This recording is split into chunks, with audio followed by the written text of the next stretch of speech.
সালে আহমদ তাকরিমকে পুরস্কার প্রদান করা হচ্ছে, সম্মাননা জানানো হচ্ছে।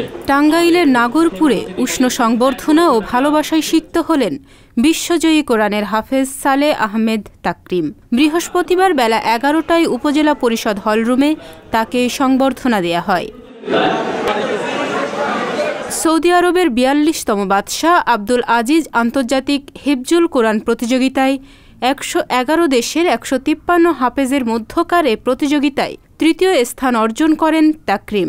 এ খবর জানার পর থেকেই বিশ্বজয়ী তাকরিমকে অভিবাদন জানাচ্ছেন ধর্মপ্রাণ মুসল্লিরা।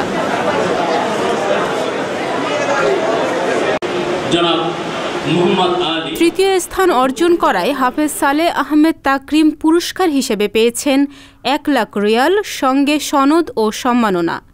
হাফেজ সালে আহমেদ তাকরিমের বাড়ি টাঙ্গাইলের ভাদ্রা গ্রামে।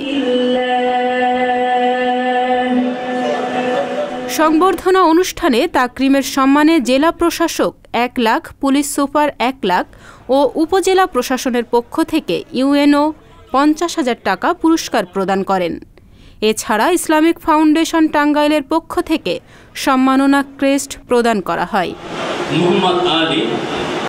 সংবাদ, ফিচার ও অনুষ্ঠানের জন্য ভিজিট করুন সংবাদ প্রকাশের ওয়েবসাইট এবং যুক্ত থাকুন ফেসবুক পেজ ও ইউটিউব চ্যানেলের সঙ্গে।